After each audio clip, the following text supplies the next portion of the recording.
Antes de ser o nome por trás de um império do entretenimento, Walter Elias Disney foi apenas um garoto curioso, criativo e teimoso o suficiente para não desistir de seus sonhos. Ele nasceu em 5 de dezembro de 1901, em Chicago, no estado de Illinois, mas logo no início da vida, sua família decidiu mudar para uma pequena fazenda na cidade de Marceline, Missouri. Marceline era um lugar pacato, rodeado por árvores, trilhos de trem e uma comunidade simples. Foi lá que o pequeno Walt começou a enxergar o mundo com olhos de encantamento. Ele passava horas observando os trens que cortavam a cidade, sonhando com o que existia além dos campos. Aqueles momentos de curiosidade e imaginação se tornariam anos mais tarde uma das inspirações para o mundo mágico que ele criaria. Seu pai, Elias Disney, era um homem rígido, trabalhador e de poucas palavras. Acreditava que a vida se baseava em disciplina e esforço. Já sua mãe, Flora Call Disney, era o oposto, calma, sensível e encorajadora. Foi ela quem percebeu o talento do filho para o desenho e quem o incentivou a continuar criando, mesmo quando o pai via aquilo como uma perda de tempo. Desde cedo, Walt desenhava em qualquer pedaço de papel que encontrasse. Quando tinha apenas 7 anos, começou a vender seus primeiros desenhos para os vizinhos. Eram simples, mas carregavam um olhar atento aos detalhes e um toque de fantasia. A vida no campo, porém, não era fácil. O trabalho pesado e as dificuldades financeiras faziam parte da rotina da família Disney. Quando a fazenda começou a dar prejuízo, Elias decidiu vender tudo e mudar-se para Kansas City, em busca de novas oportunidades. Foi lá que Walt teve seu primeiro contato com o cinema e a animação. Ele se encantou pelos primeiros curtas-metragens exibidos nos cinemas locais. Era um tipo de mágica que ele não conseguia explicar, mas sabia que queria fazer parte daquilo. Enquanto estudava, Walt trabalhava entregando jornais junto com o irmão Roy Disney, acordando ainda de madrugada, mesmo no frio congelante do inverno. Ele não gostava muito dessa rotina, mas dizia que as ruas silenciosas antes do amanhecer eram o momento em que ele mais pensava sobre o futuro. Com o tempo, a família se mudou novamente, dessa vez para Chicago. Foi lá que Walt começou a frequentar aulas de arte no ensino médio e no Chicago Academy of Fine Arts. Durante o dia, estudava. À noite, trabalhava para ajudar em casa. Mesmo assim, encontrava tempo para se dedicar àquilo que mais amava: desenhar. Quando a Primeira Guerra Mundial começou, Walt ficou fascinado com as histórias de jovens que viajavam para servir seu país. Ele queria participar, mas era menor de idade. Determinado, falsificou sua certidão de nascimento e conseguiu se alistar como motorista de ambulância da Cruz Vermelha. Mas em vez de carregar apenas feridos, Walt enchia as laterais das ambulâncias com desenhos e caricaturas. Era a maneira que ele encontrava de aliviar o peso dos dias difíceis. Essa experiência o marcou profundamente. Ele conheceu o sofrimento, a coragem e o valor da esperança. E talvez por isso, anos depois, suas criações sempre tivessem uma mensagem positiva sobre acreditar, sonhar e nunca desistir. Quando retornou aos Estados Unidos em 1919, Walt estava decidido. Queria trabalhar com arte e animação. Ele não sabia exatamente como faria isso, mas acreditava que de alguma forma encontraria um caminho.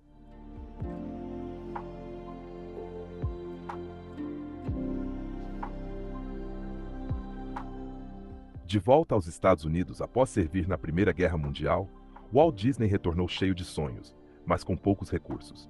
Ele sabia que queria trabalhar com animação, um campo que ainda estava engatinhando e que poucos levavam a sério. O primeiro passo foi procurar emprego em agências de publicidade em Kansas City, cidade que começava a se modernizar.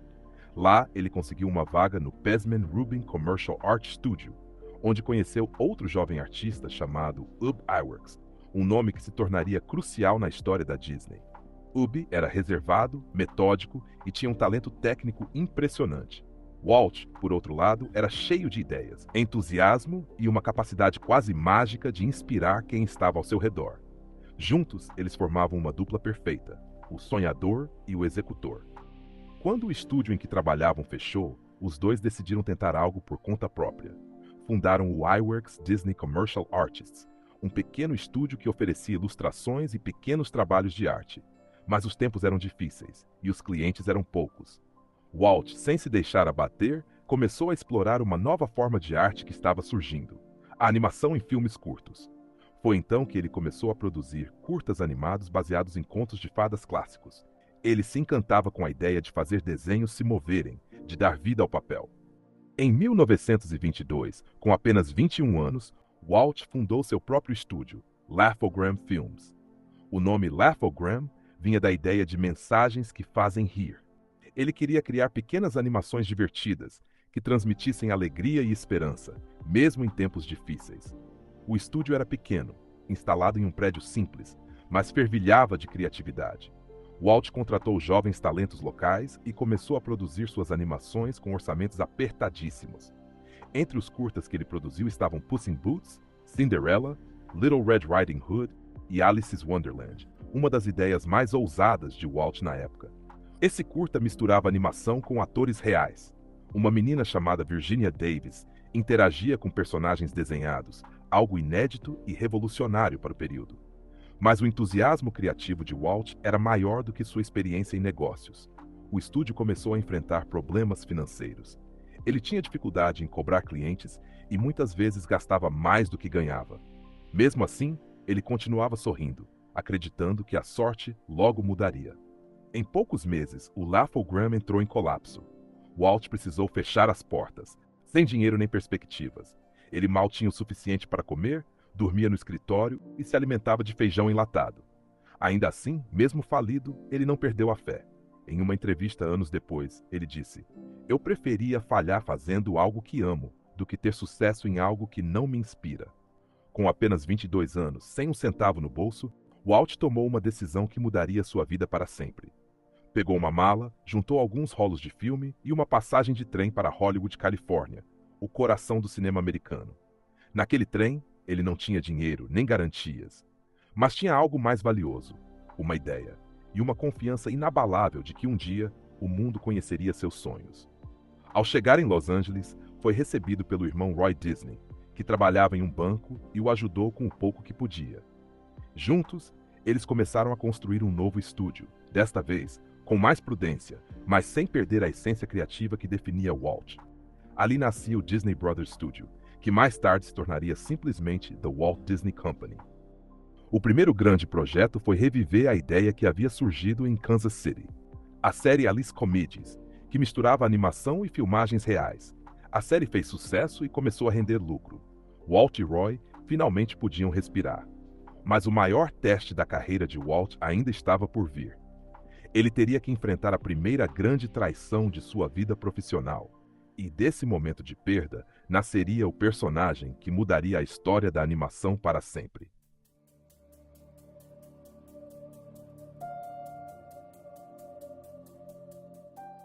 Nos primeiros anos do Disney Brothers Studio, o clima era de otimismo. Walt e Roy estavam finalmente colhendo os frutos do trabalho duro. A série Alice Comedies ganhava destaque, e os curtas eram distribuídos em todo o país. Pela primeira vez, Walt sentia que estava começando a construir algo sólido, mas como sempre, o sucesso trazia novos desafios. Em 1927, buscando inovar e expandir seus projetos, Walt começou a desenvolver um novo personagem completamente animado, sem atores reais. Ele queria algo moderno, expressivo e divertido, que encantasse o público e definisse a identidade do estúdio. Foi assim que nasceu Oswald, o coelho sortudo. O personagem era simpático, carismático e cheio de energia, características que lembravam o próprio Walt. Oswald estreou em uma série de curtas distribuídos pela Universal Pictures, e o sucesso foi imediato. Os filmes eram um marco na animação. Walt se dedicava pessoalmente a cada detalhe, o ritmo das cenas, as expressões faciais, o humor, os gestos. Ele acreditava que os personagens precisavam transmitir emoção, mesmo sem falas. Se um desenho não fizer o público sentir algo, dizia ele, então ele não é nada além de tinta e papel. Mas o sucesso, infelizmente, trouxe também um dos momentos mais amargos da sua vida. Em 1928, Walt viajou para Nova York para negociar com a Universal a renovação do contrato de distribuição de Oswald. Ele estava confiante de que o estúdio reconheceria o valor de seu trabalho e aumentaria o orçamento para os próximos filmes. Mas ao chegar lá, descobriu algo devastador. O representante da Universal havia se reunido secretamente com os animadores da Disney e os convencido a abandonar Walt, oferecendo-lhes empregos diretos na Universal. Pior ainda, Oswald não pertencia a ele. Por uma falha contratual, os direitos do personagem eram da Universal Pictures. Walt havia perdido tudo: seus artistas, seu personagem e sua principal fonte de renda.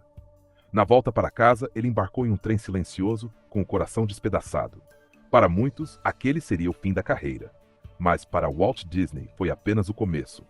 Durante a viagem, enquanto o trem cortava os campos dos Estados Unidos, ele começou a rabiscar um novo personagem em seu caderno. Queria algo simples, adorável e que representasse otimismo e coragem. Um rato. Sim, um rato surgiu nas páginas. Ele o chamou de Mortimer Mouse. Quando contou o nome à esposa, Lillian Disney, ela sorriu e disse: Mortimer parece um nome muito sério. Que tal Mickey? E assim nascia Mickey Mouse, o pequeno personagem que mudaria o mundo. Walt sabia que não podia errar. Com a ajuda de seu parceiro Ub Iwerks, ele trabalhou incansavelmente para dar vida ao novo rato. Ub desenhava centenas de quadros por dia e Walt colocava sua própria voz em Mickey. Em 18 de novembro de 1928, o personagem fez sua estreia oficial no curta Steamboat Willie, o primeiro desenho animado com som sincronizado da história. O público ficou maravilhado. O curta foi exibido em Nova York e as pessoas riam, se encantavam e aplaudiam ao ver o pequeno rato no navio, apitando, dançando e interagindo com a música. Era algo completamente novo. Mickey Mouse não era apenas um personagem, era um símbolo de alegria, perseverança e imaginação. Walt tinha conseguido transformar sua dor e frustração em uma criação que transmitia esperança. Logo, Mickey virou uma febre mundial. Seu rosto estava em jornais, brinquedos, revistas e produtos licenciados. Era o início do Império Disney. Mas mais importante do que isso, o sucesso de Mickey salvou o estúdio. Com os lucros, Walt pôde contratar novos artistas, investir em tecnologia e continuar inovando. Ele sempre dizia aos seus funcionários: lembrem-se, tudo começou com um rato. E de fato, começou. Aquele personagem simples, nascido de uma viagem de trem e de uma derrota amarga, abriu as portas para uma nova era. A era em que a animação deixaria de ser apenas entretenimento e se tornaria arte. Nos anos seguintes, Walt Disney se tornaria sinônimo de inovação. Ele não queria apenas fazer o público rir, queria fazê-lo sentir. E essa ambição o levaria a desafios ainda maiores: a criação do primeiro longa-metragem animado da história e o início do que o mundo chamaria de a magia Disney.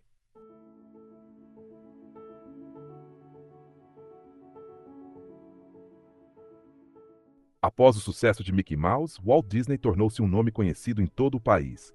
O pequeno rato não apenas havia salvado o estúdio, mas transformado a animação em um fenômeno cultural. Com o crescimento da popularidade de Mickey, Walt começou a investir em novas ideias. Ele queria expandir o universo de personagens e dar aos espectadores experiências ainda mais envolventes. Assim nasceram outros nomes icônicos, como Minnie Mouse, Pato Donald, Pateta e Pluto. Cada novo personagem representava uma parte da personalidade de Walt: o humor, a ingenuidade, a lealdade e o espírito aventureiro. Ele supervisionava pessoalmente cada detalhe das animações, das expressões, das músicas, era perfeccionista e exigente, mas também profundamente inspirador. O sucesso de Mickey trouxe reconhecimento, mas Walt não se acomodou. Para ele, cada conquista era apenas o início de algo maior. E no início da década de 1930, ele teve uma ideia que mudaria para sempre a história do cinema. Enquanto os outros estúdios continuavam produzindo curtas animados de poucos minutos, Walt começou a sonhar com um filme de animação de longa duração. Um projeto ousado, nunca tentado antes, que misturaria arte, narrativa, emoção e música, tudo em uma só produção. A ideia parecia absurda. Seus próprios artistas e amigos tentaram dissuadi-lo, chamando o projeto de A Loucura do Disney. A imprensa também ridicularizou a ideia, dizendo que ninguém aguentaria assistir a um desenho animado por mais de uma hora. Mas Walt não se deixou abalar.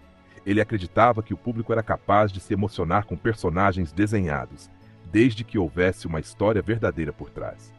Foi então que escolheu o conto Branca de Neve e os Sete Anões como o primeiro longa-metragem animado da história. Durante mais de 3 anos, mais de 300 artistas trabalharam no projeto. Walt investiu cada centavo que tinha e mais um pouco. Quando o dinheiro acabou, ele hipotecou sua própria casa para continuar a produção. Ele acreditava de todo o coração que valeria a pena. Enquanto o estúdio crescia, Walt começou a desenvolver técnicas inovadoras, como a câmera multiplano que dava profundidade às cenas e um novo estilo de colorização que tornava as animações mais vivas e realistas. O processo foi exaustivo. Walt passava dias e noites no estúdio, revisando cenas, ajustando músicas e orientando os animadores. Ele não aceitava nada menos que a perfeição. Em 21 de dezembro de 1937, no Carthay Circle Theatre, em Los Angeles, finalmente estreou Snow White and the Seven Dwarfs, Branca de Neve e os Sete Anões. Naquela noite, o cinema estava lotado de críticos, artistas e executivos de Hollywood. Quando o filme começou, a plateia foi tomada por um silêncio absoluto. À medida que a história avançava, as pessoas riam, se emocionavam e em vários momentos choravam. Ao final, o público se levantou e aplaudiu de pé. Walt Disney, que assistia discretamente do fundo da sala, tinha lágrimas nos olhos. Ele havia provado que a animação podia ser arte e que um sonho, quando levado a sério, podia mudar o mundo.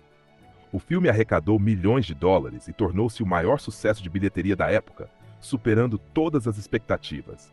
Com o dinheiro, Walt construiu um novo estúdio em Burbank, moderno, espaçoso e projetado para criar filmes ainda mais ambiciosos. Mas o que poucos sabiam era o preço que ele pagava por tudo isso. A pressão era imensa. Walt trabalhava tanto que começou a sofrer com crises de ansiedade e insônia. Ele mesmo dizia que às vezes parecia viver dentro de um sonho que ele não podia parar de construir. Mesmo assim, sua mente não parava. Ele já pensava nos próximos filmes como Pinóquio, Fantasia, Dumbo e Bambi, obras que consolidariam o nome Disney como sinônimo de criatividade e perfeição técnica. Walt havia saído da falência e das privações da juventude para se tornar um dos maiores nomes da história do cinema. Mas mais do que fama e fortuna, ele havia conquistado algo mais profundo: a certeza de que os sonhos podem sim ganhar vida, desde que se tenha coragem de acreditar neles. E essa coragem seria novamente testada em um dos períodos mais sombrios da humanidade, a Segunda Guerra Mundial.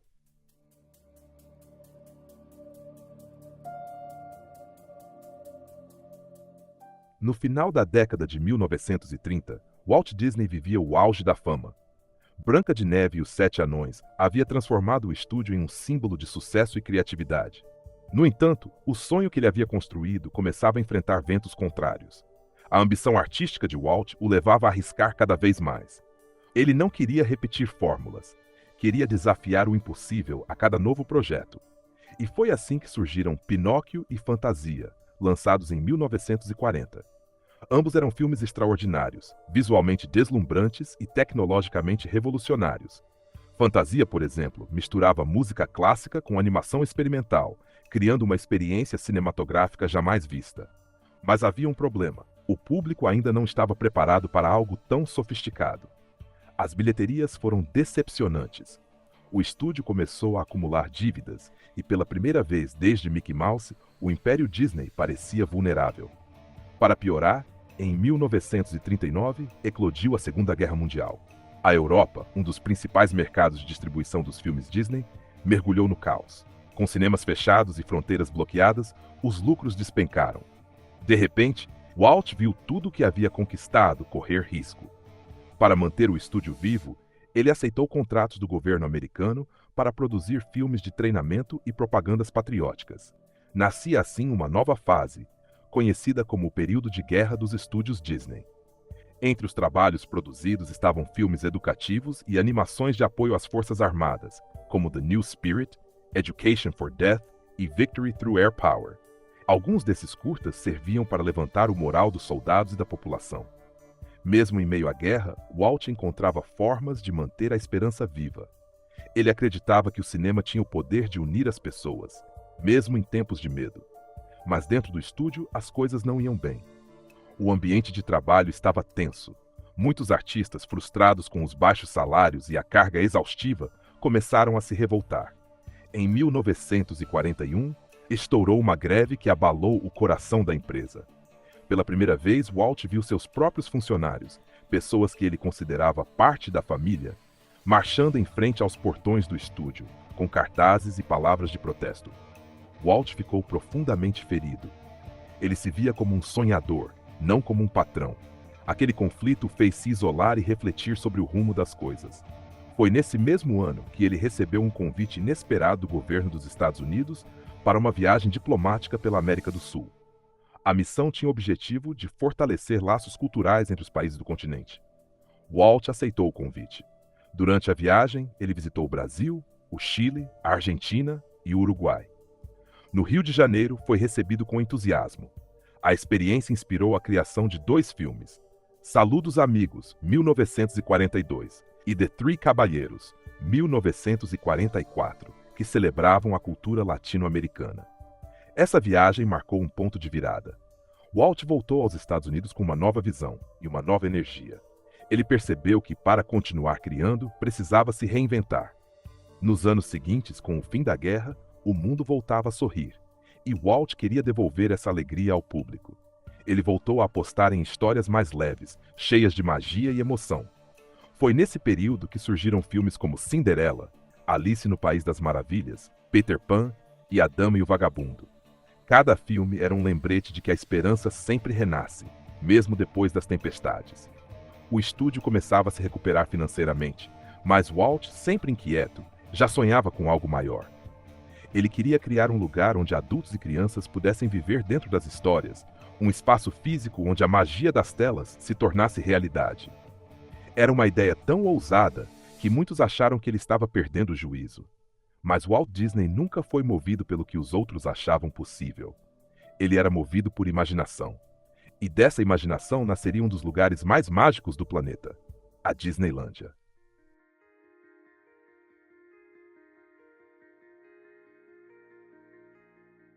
Após décadas dedicadas ao cinema, Walt Disney começou a perceber algo curioso. Ele passava tanto tempo criando mundos mágicos nas telas que, de certa forma, queria que esses mundos existissem de verdade.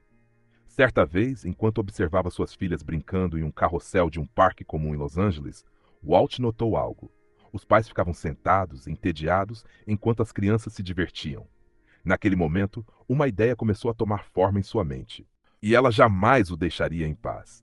Eu queria um lugar onde adultos e crianças pudessem se divertir juntos, dizia Walt mais tarde, relembrando aquele dia. Ele começou a imaginar um espaço que fosse limpo, organizado, bonito e acolhedor. Um lugar onde as pessoas pudessem, mesmo que por algumas horas, esquecer as preocupações do mundo e viver dentro de histórias. Assim nascia o conceito da Disneylândia. No início, poucos acreditaram que o projeto pudesse dar certo. Muitos investidores achavam que ninguém pagaria para entrar em um parque temático baseado em desenhos animados.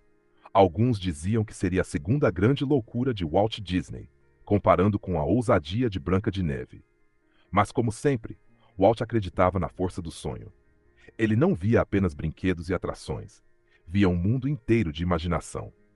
Para tirar o projeto do papel, Walt hipotecou novamente seus bens pessoais, investiu recursos próprios e convenceu a rede de televisão ABC a se tornar parceira. Em troca, ele criaria um programa semanal na TV, que apresentaria bastidores e histórias sobre o futuro parque.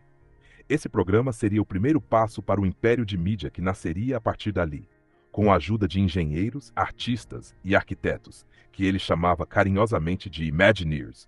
Walt começou a projetar cada detalhe do parque. Ele queria que tudo tivesse um significado.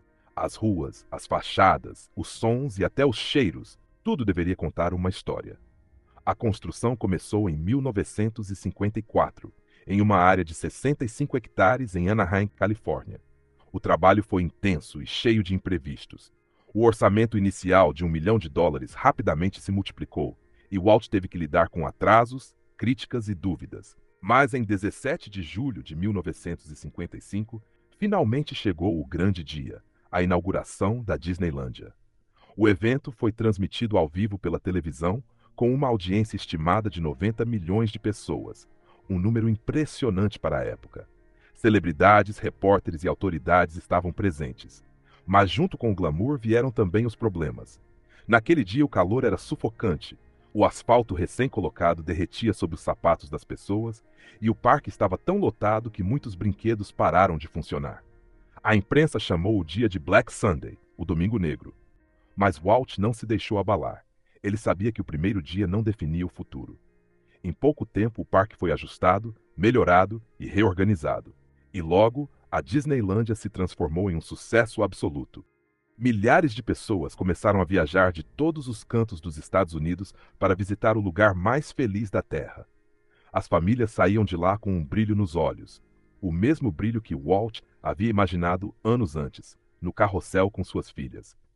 E quando perguntavam se o parque algum dia estaria pronto, Walt respondia com uma frase que se tornaria imortal: a Disneylândia nunca estará completa. Enquanto houver imaginação no mundo, ela continuará crescendo. Essa filosofia se tornaria a base de tudo o que a Disney faria dali em diante. Com o sucesso do parque, Walt finalmente se sentiu realizado, mas ao mesmo tempo, sua mente não parava. Ele já começava a pensar no próximo passo: criar um projeto ainda maior, uma cidade modelo que unisse tecnologia, arte e comunidade. Era uma ideia que ele chamava de Epcot, Experimental Prototype Community of Tomorrow, ou, em tradução livre, Protótipo Experimental da Comunidade do Amanhã. Um sonho ainda mais ousado que mostrava que Walt Disney não era apenas um criador de personagens, mas um visionário do futuro.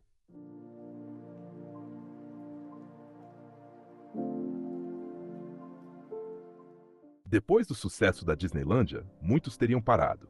Mas Walt Disney nunca foi muitos. Enquanto o parque em Anaheim prosperava, ele já olhava para o futuro com novos olhos. O sonho agora era mais ambicioso. Não apenas entreter, mas transformar a maneira como as pessoas viviam.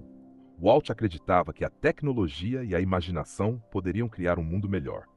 E a partir dessa visão, nasceu o conceito do Epcot, Experimental Prototype Community of Tomorrow. Na visão dele, o Epcot seria uma cidade totalmente funcional e futurista. Um lugar onde pessoas morariam, trabalhariam e viveriam cercadas de inovação, arte e sustentabilidade. Não seria um parque, e sim uma comunidade viva, movida por ideias. O Epcot será uma cidade que nunca estará pronta, porque continuará sempre evoluindo e mudando, dizia Walt. Ele imaginava um centro urbano coberto por uma grande cúpula transparente, com transporte automatizado, ruas limpas e seguras, escolas modernas e fábricas sustentáveis. Um verdadeiro laboratório de como o futuro poderia ser. Mas enquanto sonhava alto, Walt começou a sentir o peso do tempo. Durante as filmagens de um novo projeto, ele começou a tossir com frequência. Os médicos pediram exames e o diagnóstico foi devastador: câncer de pulmão. Walt sempre havia sido fumante. Era raro vê-lo sem um cigarro nas mãos, especialmente durante as longas reuniões no estúdio. Mas ninguém imaginava que aquele hábito o afastaria tão cedo do mundo que ele havia criado. Mesmo doente, ele continuava trabalhando. Do hospital, pedia que levassem maquetes e plantas do Epcot até seu quarto. Ele as colocava no teto para observá-las deitado, planejando cada detalhe. Ao lado do irmão Roy, ele discutia o futuro da empresa e o destino de cada novo projeto. Ele não queria deixar nada incompleto. Em 15 de dezembro de 1966, apenas 10 dias após completar 65 anos, Walt Disney faleceu em Los Angeles. O mundo perdeu um gênio, e milhões de pessoas sentiram como se tivessem perdido um velho amigo. Os jornais da época foram unânimes. Não havia palavras suficientes para descrever o impacto daquele homem. Ele havia transformado o entretenimento, o cinema, a música, a televisão e, acima de tudo, o modo como as pessoas sonhavam. Roy Disney, profundamente abalado, decidiu que o sonho do irmão não podia morrer. Ele assumiu a liderança e começou a trabalhar na concretização do projeto que Walt havia idealizado na Flórida. 5 anos depois, em 1º de outubro de 1971, o Walt Disney World Resort foi inaugurado. Roy fez questão de adicionar o nome completo do irmão ao parque, Walt Disney World, como uma homenagem ao homem que havia dado tudo para tornar o impossível real. Poucos meses depois, Roy também faleceu, mas ele pôde ver, antes de partir, o legado do irmão se tornar eterno. O Epcot, o sonho inacabado de Walt, acabou sendo construído anos depois, em 1982, com um formato diferente do que ele imaginava, mais como um parque temático do que uma cidade. Mas a essência estava lá: celebrar o futuro, a imaginação e o poder humano de criar. Hoje a Disney é muito mais do que uma empresa. É um símbolo global de criatividade, esperança e magia. E tudo começou com um homem que acreditava em uma ideia simples: todos os nossos sonhos podem se realizar se tivermos coragem de persegui-los. Essas palavras continuam ecoando, geração após geração, porque no fundo, Walt Disney nunca morreu. Ele apenas se tornou parte da imaginação de todos nós.